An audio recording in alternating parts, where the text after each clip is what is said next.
have earned numerous awards. In 2007, Smithsonian Magazine named Dr. Suri one of America's top young innovators in the arts and sciences. So now, ladies and gentlemen, I'd like to turn it over to Dr. Jeremy Suri. Doctor? Thank you, Thomas. I'm delighted to be with you here today. This is really a timely topic for us all to be talking about. We're in a moment now when we're undergoing a major and important transition in our society, and historical perspective is so important. The author today that we'll be talking with, fellow historian, Dr. Lindsay Chervinsky. She's the author, as Tom said, of The Cabinet, George Washington and the Creation of an American Institution. When she's not writing terrific books like this, she's also a scholar in residence at the Institute for Thomas Paine Studies. And boy, is Thomas Paine's writing so important for us today, right? We have the opportunity to change the world around us. Paine would be the first to say. Lindsay was also a historian at the White House Historical Association, which makes sense considering her leading expertise on so many of these issues. So Lindsay, to get us started, I think it's always fun in these kinds of conversations to tell us why you wrote this book. It's a great question. So when I started my doctoral research, I was looking for books to read about the cabinet, and I couldn't find any. And I even went and talked to my advisor about it, and I thought surely I just wasn't looking in the right place, or I wasn't, searching the right terms. And he did a search as well and said, I really don't think there's anything. And of course, there's phenomenal literature on Alexander Hamilton and George Washington and Thomas Jefferson, but they tend to focus on the personal relationships as opposed to the actual institution of the presidency and the cabinet. And so I decided that I really needed to explain where it came from, because the cabinet isn't in the Constitution and no legislation ever created it. And so that seemed like an incredibly important question to answer that hadn't been answered before, and was an incredible opportunity, of course. So then I spent the next 8 years hoping no one would beat me to it. And thankfully, no one did, and was able to sneak in there and grab that subject. It's a great insight. One of the things we do as scholars, right, is we look for these important topics that have been neglected. They're often neglected because people take an institution like the cabinet for granted. One of the really fascinating parts of your book for me, what really enlightened me, was in fact how long this took to develop in Washington's administration. We tend to think of Washington having a cabinet, and from Lin-Manuel's wonderful play, we think that there was already a cabinet there with Jefferson and Hamilton from day one. That's of course not true, right? Yeah, that's right. So I think one of the reasons that people sort of have that confusion is two reasons. One, every president has had a cabinet, so therefore, of course, it must have been there from day one, which, as you pointed out, is very much not so. The second reason is the same people that formed that first cabinet, Jefferson, Hamilton, Henry Knox, Edmund Randolph, were in office from 1789, early 1790. And so I think people assume that they must have been meeting in person, but really that was not the case, because the delegates to the Constitutional Convention had explicitly rejected that type of council, and they didn't want people to be meeting in person. They wanted them to be providing written advice so that there would be transparency and a paper trail of evidence about basically who was saying what and who was advocating which position, so that if something went wrong, the American public would know who to hold accountable. And that was a really important point. And it's important to remember that Washington was the president of the convention. He was there every day. He didn't miss a single session.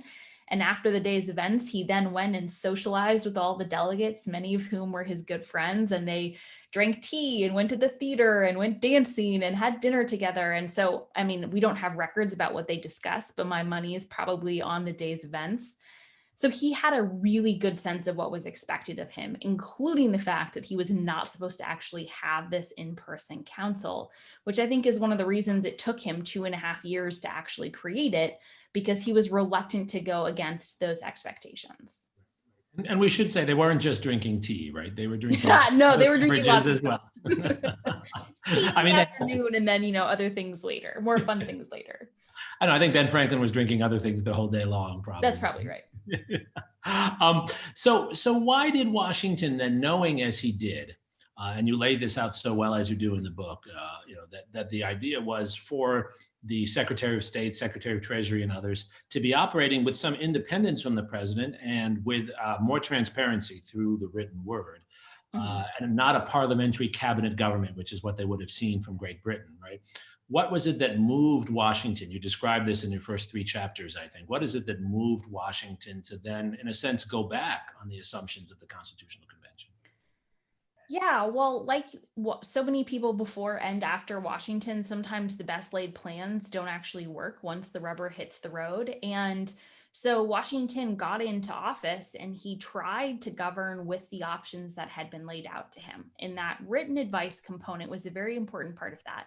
But the second part of that was that the delegates to the convention actually set up the Senate to be a council of foreign affairs. And that sounds kind of crazy to us today because we've seen how well the Senate sometimes works with the president or not, as the case may be. And who would want a 100-person advisory body? That's, a recipe for disaster. But at the time, in the fall of 1789, there were actually only 24 senators seated. And the understanding was that senators would be very safe advisors. They were indirectly elected from the state legislatures, so they could be removed if they gave bad advice. And presumably, the legislatures would select men who were experienced and knowledgeable and prepared to serve this sort of role. So it was really expected that the president would go and meet with the Senate, that clause that we think of in Article 2, the advice and consent clause. They took that advice part really quite seriously. And Washington actually went to the Senate in the August of 1789 to discuss foreign policy with them, but it went so badly that he never went back again because he very quickly became convinced that there is no way that the Senate would ever provide the sort of efficient, timely advice that he actually needed. So it was really just a matter of getting into the office and then realizing all of these challenges that came before him and having to come up with new solutions in order to govern and lead in the way that he thought was demanded of him. It's a really important point to stress for a World Affairs Council that from the very beginning, the assumption of Senate consultation with the president on foreign policy was problematic. That's not just a 20th century or 21st century phenomenon. That's an 18th century phenomenon, right? Yes, absolutely. And I would just flag for our listeners who will, I hope, all read your book. You have a wonderful discussion of the Jay Treaty in this context and the controversy over the Jay Treaty, which is something we as historians spend a lot of time focusing on. Most citizens and foreign policy experts don't, but it's really the first case. It's a sort of controversy over an international treaty that will sound very modern to people reading. Yes, absolutely. And I highly encourage everyone, if you can, to go online. There is a wonderful site called Founders Online. It's run by the National Archives, and it has all of Washington, Jefferson, Hamilton, Franklin, Adams, Jay, and Madison's papers, and including the letter that Washington sent to the House of Representatives while they were squabbling over the Jay Treaty, which has to be one of my all-time favorite letters in the history of letters, because not only is it the letter in which Washington is asserting executive privilege for the first time, so a very relevant and modern topic, he draws a key distinction for the role of an impeachment inquiry. So again, another 21st century topic that we should probably know about. But he also takes the opportunity to leave the most epic mic drop at the very end, where he basically says to the House of Representatives, you were not supposed to be a part of this process. I was at the Constitutional Convention. I remember correctly, you were not supposed to be involved. And if you would like to challenge that interpretation, I have the journals from the convention sitting in the Department of State offices, and you're welcome to come take a look at them. And it's just such a snarky, amazingly political letter, but it's so entertaining. So I highly encourage everyone to take a look at it if you can. We lose sight of what a astute and savvy political operator George Washington was. And his whole image was actually created in part by his savviness about politics, right? Absolutely. He was much more politically savvy, much more politically involved, but also much more emotionally intelligent than we tend to remember him as. We think of the image on the dollar bill or, some sort of marble bust. And so we assume that he was this cold, aloof figure. And that was very much an image that was cultivated and intentional, not least of which through Martha Washington burned all of their correspondence after he died, which I imagine contained some of the most petty, angry, human comments that we unfortunately lost to that fire, which just breaks my heart as a historian. But he was definitely a real person with all of the flaws and positive attributes that come with that. And I guess since there's so much focus on the presidency these days, of course, we should ask the question, this builds on your book, what did he see as the appropriate role for the president, and when should the president leave in his eyes? Yeah. So one of the contributions that I didn't really set out to make, but I think I'm hopeful that the book actually does contribute, is that the president from the very beginning was actually a much more powerful office than sometimes we appreciate.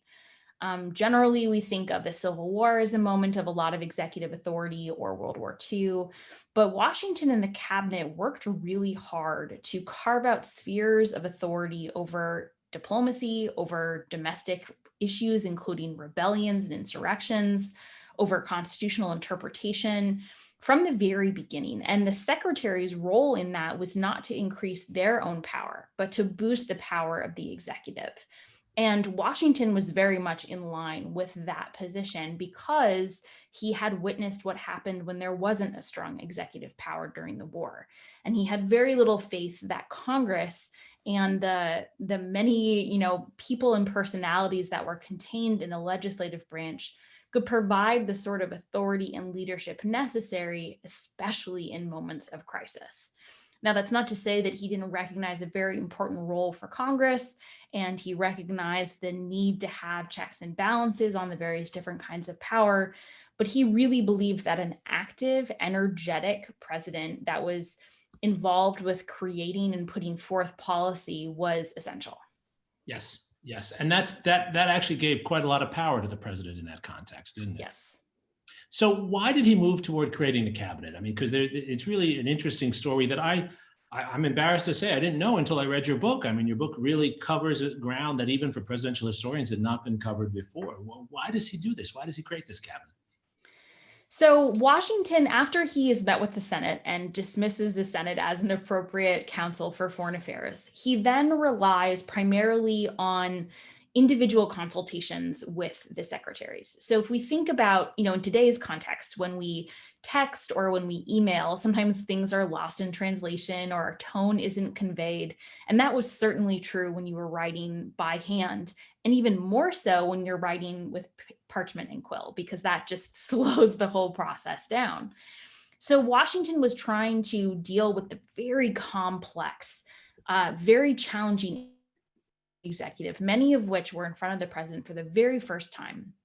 And he was finding written correspondence to be really frustrating because he would send a letter and the secretaries would send a letter back, and then they would just have to keep going back and forth so many times to answer follow-up questions.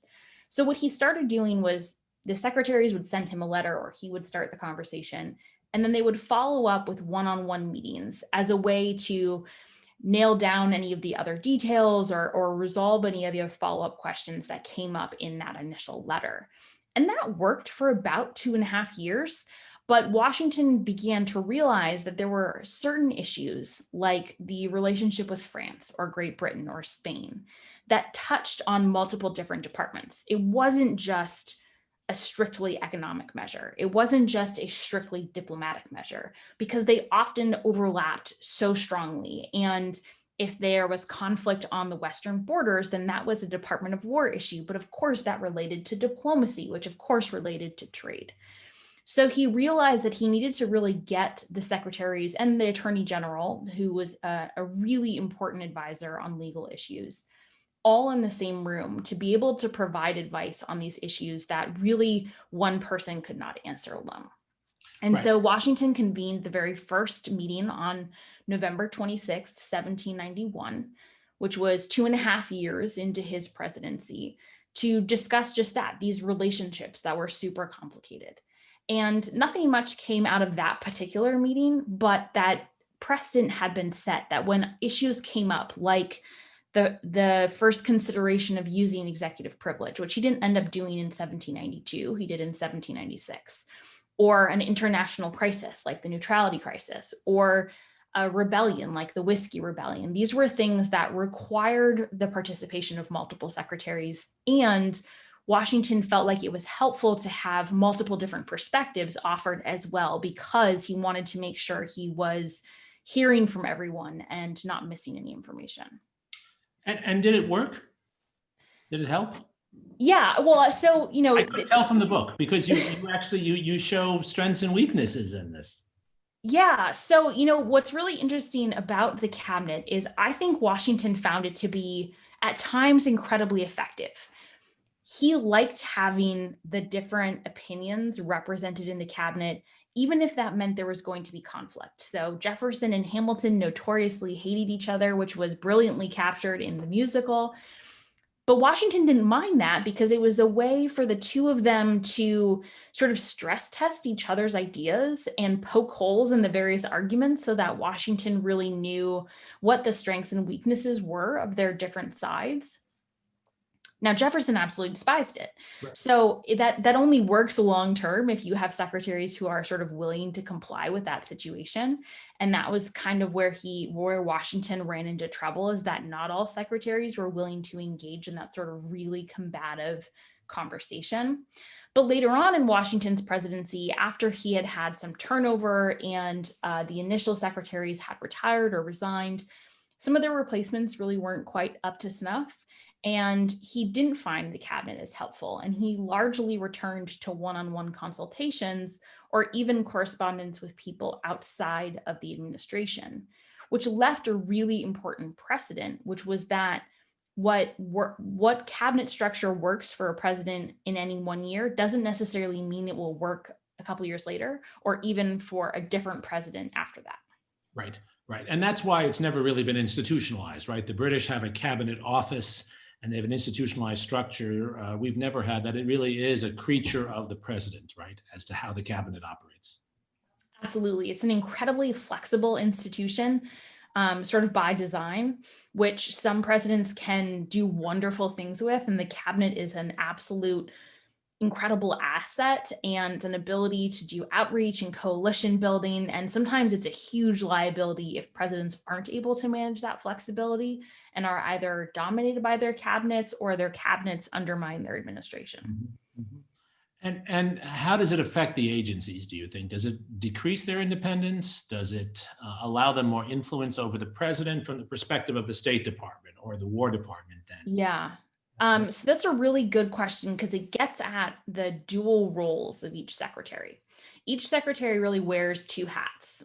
One hat is their bureaucratic management hat, where they are in charge of an agency from, in 1789, sometimes it was just a couple of people. And then today, of course, the Department of Defense is millions of people.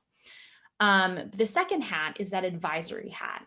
And they are absolutely related, because a cabinet secretary's ability to maybe change up policy a lot or get a lot done depends on their access to the president. And if they are super close to a president, then they have the ability to perhaps have more of their attention, to put things before Congress more often, et cetera, executive orders to change policies within the administration. If they aren't on great terms, or if they don't have a lot of access, they still manage the department, but I think their overall influence is more limited. Right. I mean, because the 21st century, 20th century cliche is that power is all about access, right? And that the closer you are to the president, the more power you have. But the downside of that is it's harder to hide. It's harder to.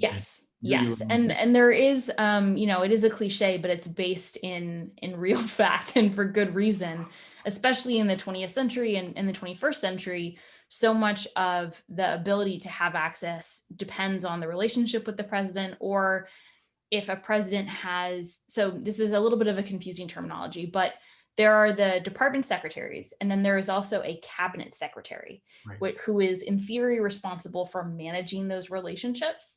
Sometimes presidents have put someone in that position who is super powerful and very close to the president and plays a really valuable role. sometimes that person is really almost just like a ticket taker for a valet and doesn't really have any authority. And so then the president is faced with secretaries trying to get access in different ways. And so it really depends how a president has structured that system. Right. And in some ways, it creates a hierarchy because you want to be an appointee who is also a cabinet level appointee, right? This is a big change that occurred with the ambassador to the UN, which made, I think it was actually by Bill Clinton, made into a cabinet level appointee, which it wasn't before, right? So it creates a hierarchy among different appointees. Yes. And it is actually, the UN secretary is actually bounced back and forth, up and down. So it hasn't stayed at that level the entire time, which demonstrates the flexibility of the system and the potential for access. How did Congress react to the creation of a cabinet? So this is one of the parts that I found the most fascinating and also the most puzzling when I was doing this research. So the war effectively ended in 1782. The news of the treaty didn't really come until 1783, but the war was over. We'll say 1783. By 1792, so less than 10 years later, pretty much everyone knew that Washington was meeting with the cabinet, and people were talking about it in their writing and they were describing it as such. And there was even some descriptions about that in the newspaper. So less than 10 years after the end of the war, this cabinet had emerged, and Americans really blamed the British cabinet for instigating the conflict that led to the Revolutionary War through punitive tax policies and legislation. So this institution that they hated and they had blamed for the war then sort of reemerged, and yet there didn't seem to be a huge backlash. It seems that the issue was not so much whether or not there was going to be a cabinet, but what the relationship was like between the president and the secretaries. So when particular secretaries appeared to gain too much authority or appeared to look too much like a British minister, then Americans and people in Congress had real issues. So for example, when Hamilton proposed financial legislation and then, jockeyed to get it passed and really worked his connections in Congress, people really started to raise their eyebrows, and they referred to him as an American Lord North or Robert Walpole, who were two particularly hated British ministers. But it wasn't so much that they were objecting to the cabinet as they were objecting to how particular individuals operated within that institution. And it was a really important distinction. But I guess what's puzzling to me is that there wouldn't be more concern about oversight by Congress, right? Because one of the challenges is when you are a congressionally confirmed, Senate confirmed cabinet appointment, who do you work for? In a sense, you have two masters. And over time, and this has been very controversial recently, of course, there's the question of what role does Congress have in asking you questions? Do you have to appear? Do you have to do what Congress says? What role does the president have? What are executive privileged moments with the president or not, right? And so I'm surprised that wasn't more of an issue at the time. Yeah, it surprised me too. And to me, that it's one of the lessons about the 21st century cabinet that is perhaps the most relevant, but ties directly back to Washington's administration. So for example, in 1792, Congress created a commission to inquire into the really embarrassing defeat of the American Army under the command of General Arthur St. Clair at the Battle of the Wabash, which was the previous fall. And in doing so, they sent a request to Henry Knox and to Alexander Hamilton asking for all papers in their departments pertaining to this particular mission to see what had gone wrong. And when the secretaries and Washington got together to discuss whether or not Washington should assert executive privilege for the first time, they decided that Congress 100% had the right to form that inquiry. The president also had the right to assert executive privilege, but in this particular instance, they didn't think that that was necessary or appropriate because national security wasn't at risk. Security in terms of secrecy wasn't really essential because the battle had already been lost and people knew about it. So that wasn't a surprise. Right. But they drew a really important distinction, which was that the request was not supposed to go directly to the secretaries. The request was supposed to go to the president because the president basically owns the executive branch. And so any request to them would be considered inappropriate. And so basically they back-channeled with the committee and said, we're happy to comply. Can you please just rewrite this request? And they did. And then Washington sent the materials. But you're right. It's a really tricky situation, because just 4 years later, Washington did assert executive privilege over a diplomatic issue, because he said diplomacy requires that secrecy and trust. And if we blow that, then people won't be willing to talk to us anymore. Right. But interestingly, again, and I mentioned this with the letter, he drew a distinction between a regular inquiry and an impeachment commission. He said, if this was a matter of impeachment, then that would be totally different. And of course, I would turn over that material. So I do think that there is a distinction to pay attention to. And of course, congressional oversight, I think, is a really important part that has been a little bit lost. And we need to think about how that can come back. Mm-hmm. And in Washington's time, and even soon thereafter, was it common for Congress to call secretaries and other cabinet officials to testify? Yeah, they did. I mean, not all that often, but they absolutely did. So, for example, in 1790, when they were setting up the various different diplomatic posts and trying to figure out how many there were going to be, how much they were going to be paid, so how much money the president basically needed to be able to send out various different diplomats, Jefferson went and testified in front of the committee and said, these are the places as Secretary of State that I think are really important. And it wasn't a contentious or a combative conversation per se. It wasn't an impeachment issue. It wasn't as though he had done anything wrong. It was really just a fact-finding conversation. And that touches on another issue I wanted to make sure we bring up. Your book elucidates how, even though we didn't have firmly established parties yet, this was still a partisan time, wasn't it? Did you comment on that? Yes, absolutely. I think this is, we are obviously in a moment today of really intense partisan conflict. That doesn't mean it's the first time that there has been intense partisan conflict. And from the very beginning, I think it was almost inevitable that there were going to be different political parties, because there were such divergent views about what the nation should be and how it should pursue nationhood in terms of its trade partners, in terms of where the federal government would invest money, who was the best type of citizen. And Hamilton and Jefferson sort of embodied those different visions and had people build up around them. One of the things that I argue with the cabinet is that process was accelerated and exacerbated because Hamilton and Jefferson were locked in the cabinet together and met up to 5 times per week in moments of crisis.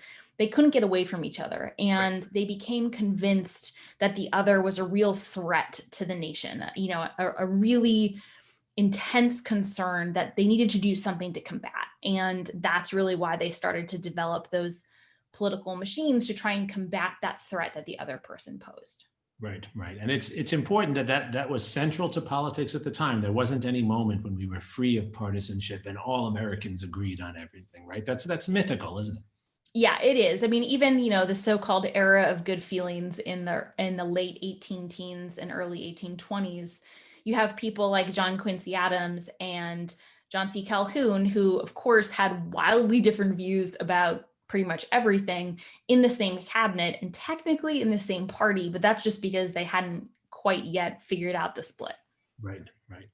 So I want to take the last 8 or 9 minutes we have till we get to questions to talk a little bit about the history that comes after your book. I mean, we've really elucidated many of the issues. There's still a lot more in the book. I hope everyone will read it. And I also want to point out, it's not only well written, it brings out these personalities. And one of the great things about studying the late 18th century is these really are larger than life personalities. And it's worth reading their letters. As Lindsay said, she quotes them extensively, having done deep research. I hope everyone will go and dig deeper, just for the entertainment value as well as the historical value. That's why we do this as historians, right? It's so much fun. It's true. It's one of the reasons that I've never written about James Monroe, because I personally find him kind of boring, and I would much rather write about a figure that the words fly off the page when you're looking at the people that are in the book.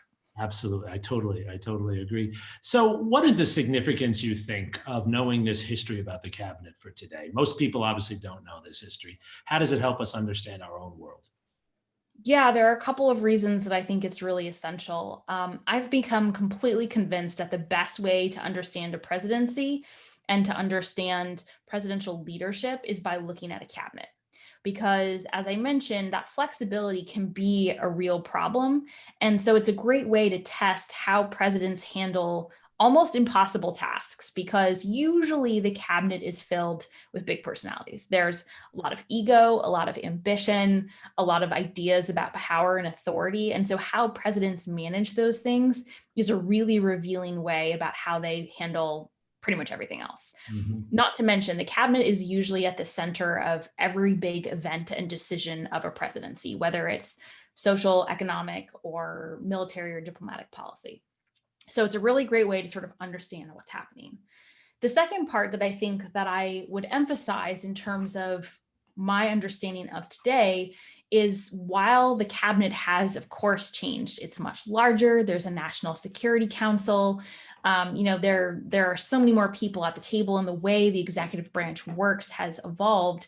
There are certain elements of it and some of the precedent that Washington established really continue to dominate modern politics.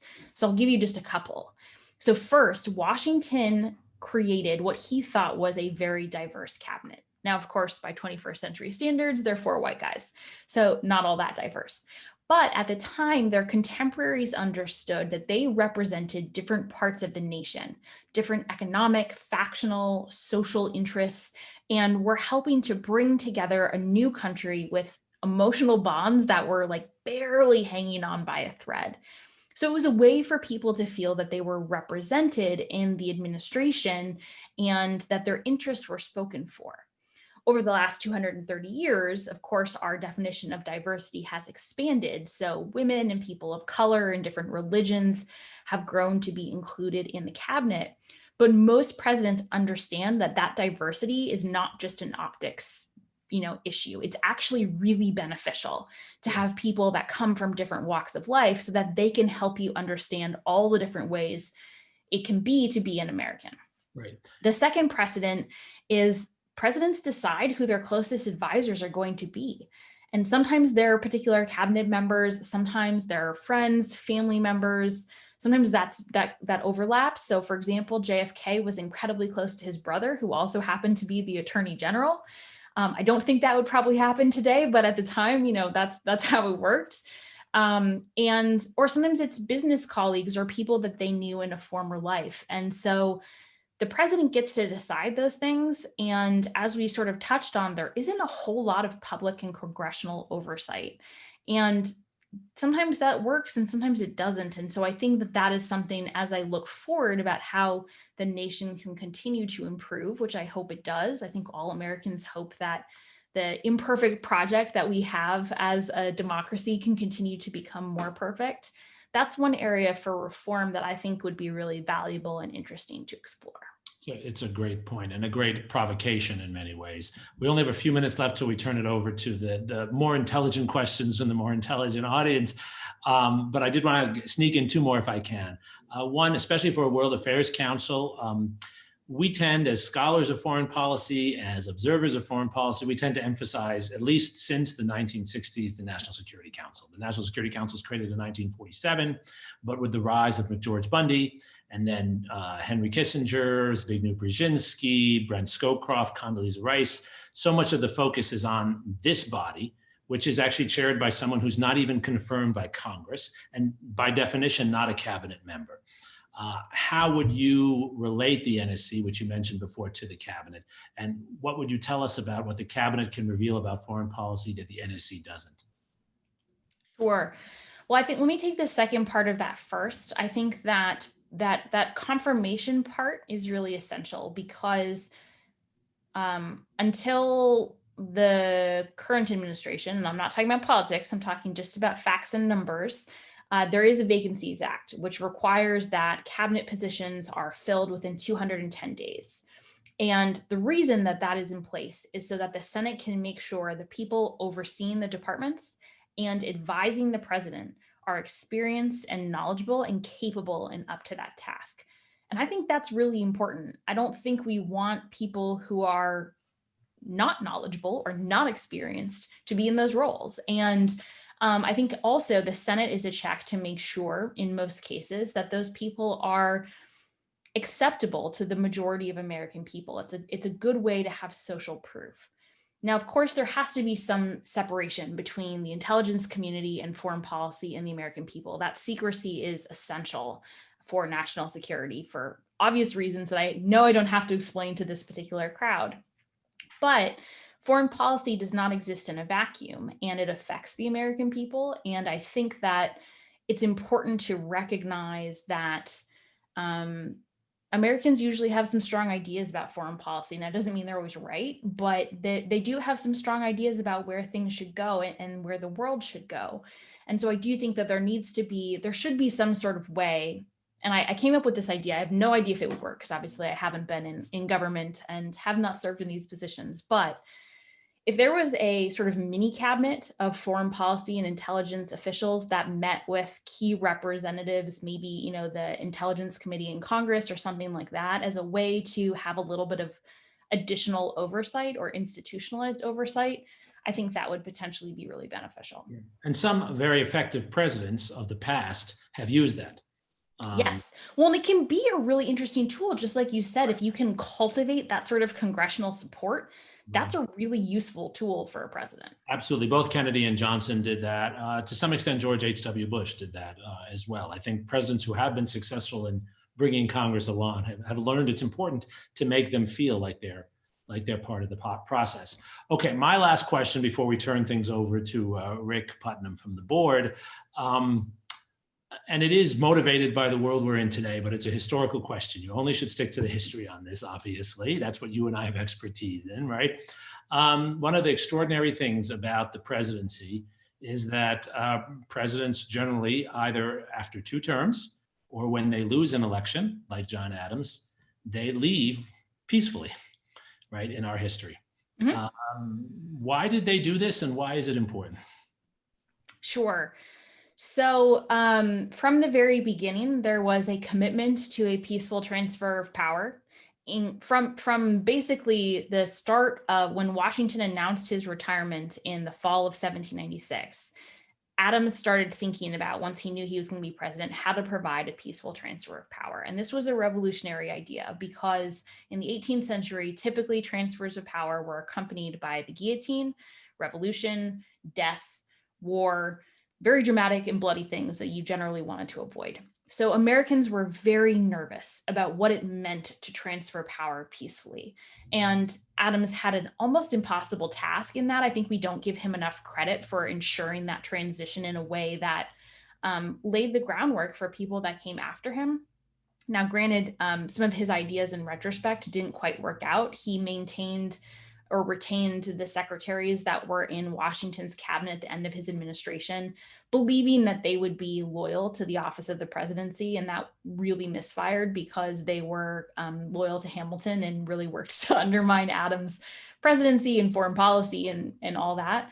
But from the very beginning, there was that understanding that a peaceful transfer of power was essential if the republic was going to continue to survive. Because if you need force to have a transfer of power, then it becomes a dictatorship, or it becomes some sort of military, problem. And so from the very beginning, there's been that commitment. And even when people hate the result, even when, civil war is breaking out, presidents have left office, because otherwise, if they don't, their republic doesn't exist.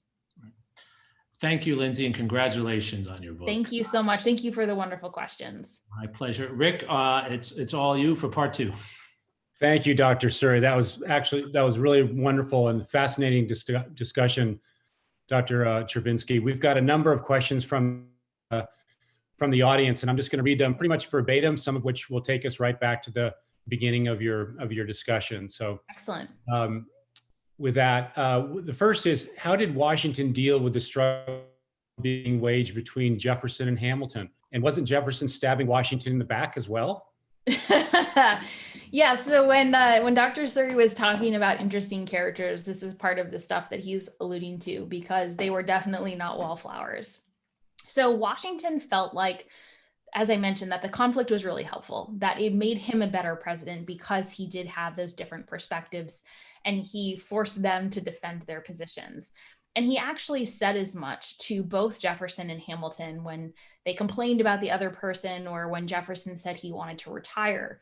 Washington asked him to stay in office because he said having that different perspective was really helpful for him and for the administration.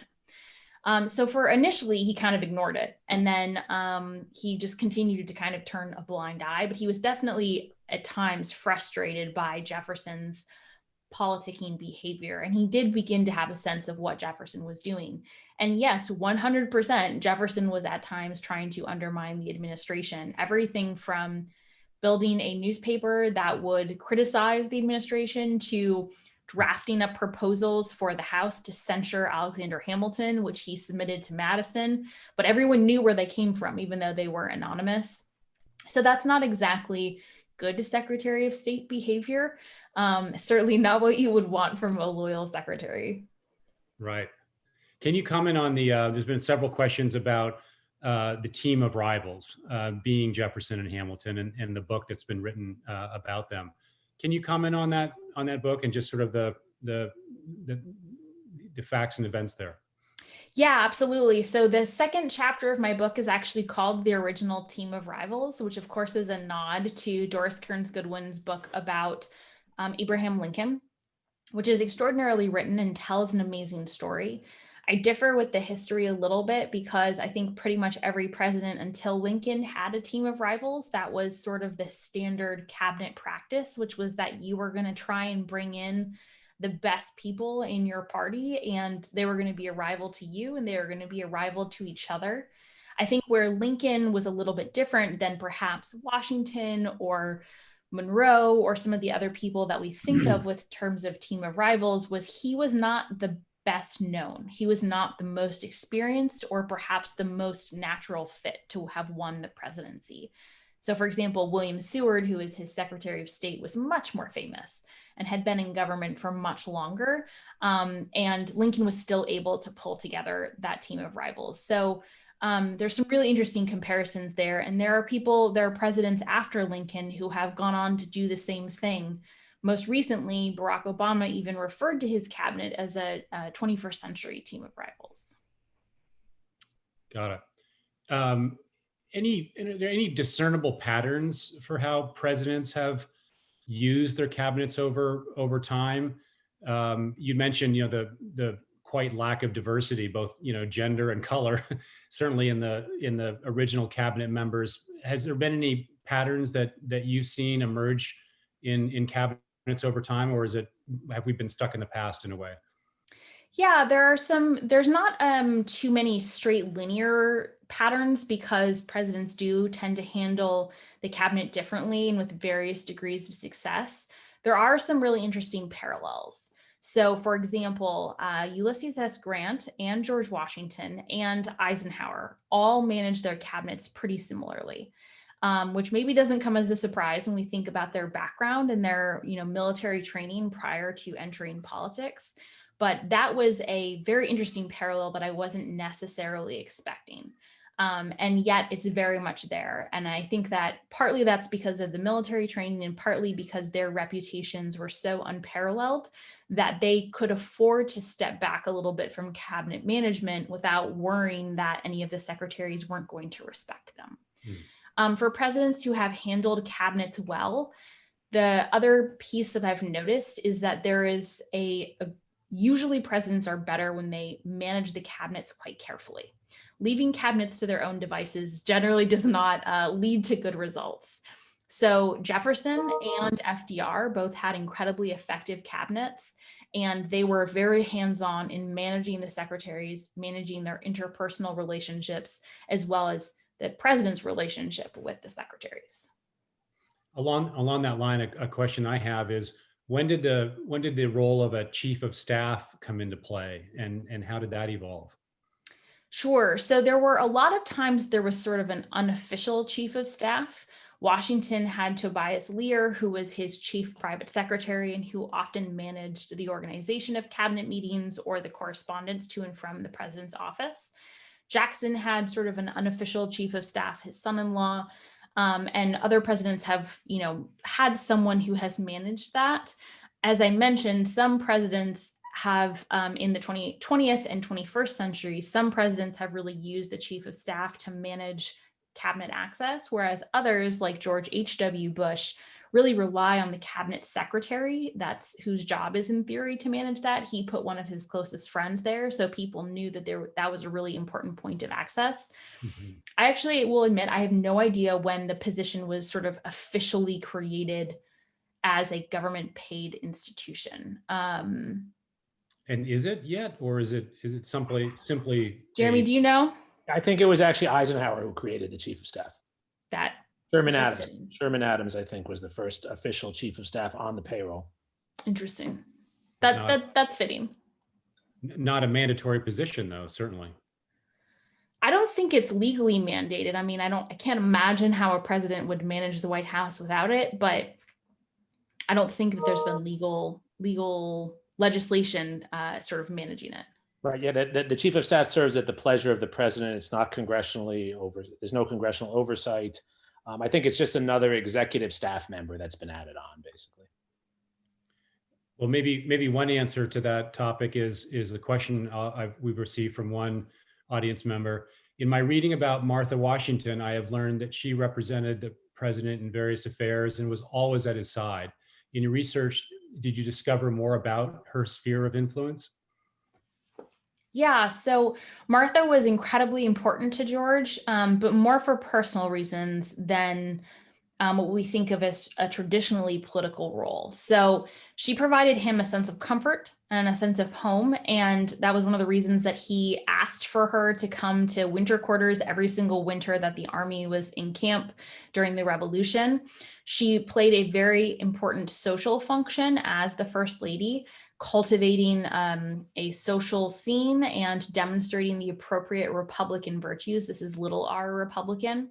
She also hosted weekly Friday afternoon events. And because she was the host and women were present, it wasn't considered a political event, and Washington wasn't there as a political figure. So he was able to talk to senators, talk to diplomats, talk to people as though he was a private citizen. And it wasn't deemed inappropriately politicking or trying to gain too much influence because of the presence of women and because Martha was the official host. Now, that's obviously not a distinction we would really observe in the 21st century, but it was one that was very carefully paid at the time. And I suspect that he was more open with her than he was with anyone else. So if we really wanted to know what he thought about something, those letters would have been the place to go. Too bad they were lost in the fire. Yeah. Well, let's turn to the vice presidency. What was Washington's relationship like with John Adams? And was he an active vice president or not? Yeah, so this is one of those areas where I really wish we had Washington's letters to Martha, because I think that they probably would reveal an awful lot about John Adams that we don't know. He was not an active vice president. He hated the vice presidency because there was nothing to do. He was the president of the Senate in his capacity, but the Senate didn't want him getting involved. He was really just there to break ties. And that was something he found to be very uncomfortable. Their relationship is hard to pin down because Washington didn't write much about it. We know that he did ask for Adams' advice early on in the presidency in writing, and then later in the presidency, the last couple of years, he asked occasionally for his input. We also know that they socialized regularly. They were part of this elite circle in New York and then Philadelphia, and Adams regularly went riding, went to the theater, attended the Washington's house for dinner. So it is possible they discussed political issues at those events, but we don't have records of those conversations. What we do know is that Adams was never invited to a cabinet meeting. He was never included in those conversations. And I suspect the reason is because Washington, they were never particularly close. Adams had criticized Washington's command during the war, and Washington didn't forget about it because he had a thin skin. And then in the early years of the presidency, Adams had spent some of his political capital advocating for a very serious title for the president, a very monarchical sort of extreme title that was very unpopular, and people really made fun of him for that.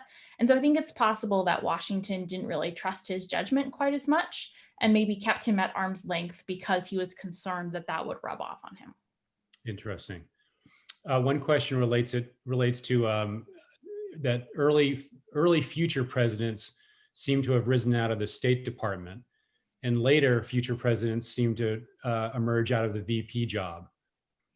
maybe a little bit outside the realm of the cabinet, but had you noticed that dynamic and why the change that VPs became presidential? Yeah, absolutely. So early on makes a lot of sense because the president was considered the one person who spoke for the nation in terms of foreign policy. Most congressmen, you represent your state, you don't necessarily represent the nation on an international scale. So it made sense that the person who was most aware of foreign policy would then go on to represent the nation, because it was considered so much of the president's responsibility to be in charge of diplomacy. And the vice president was such an unimportant role, especially early on. And even more so because until the passage of the 25th Amendment, there wasn't actually a provision for how a president would replace a vice president if they died, or if a VP took over for the president. They often would go the rest of their term without a vice president in place. And in fact, the country just got really lucky that nothing ever happened to those presidents when there wasn't a vice president, because that would have been potentially, there would of course been the line of secession to the Speaker of the House, but that would have been pretty calamitous. Later on, the reason I think that we see that switch is the VPs start to become, they're selected because they are national figures in their own right, and they add something to the ticket, and they become political forces in that way. And so having name recognition is more important than necessarily having foreign policy expertise. And this is, I think, exacerbated by the increasing professionalization of the departments and the department secretaries, and the expectation that if you're going to be the Secretary of State, you're going to have all of this experience in foreign policy, but that often doesn't lend itself to a lot of experience in elected office. So you tend to see secretaries of state not having run for anything before, which makes the jump to presidency a lot harder. Interesting. Last question, and again with relevance to today. In the early years, how common or uncommon was it for cabinet members to also be family members?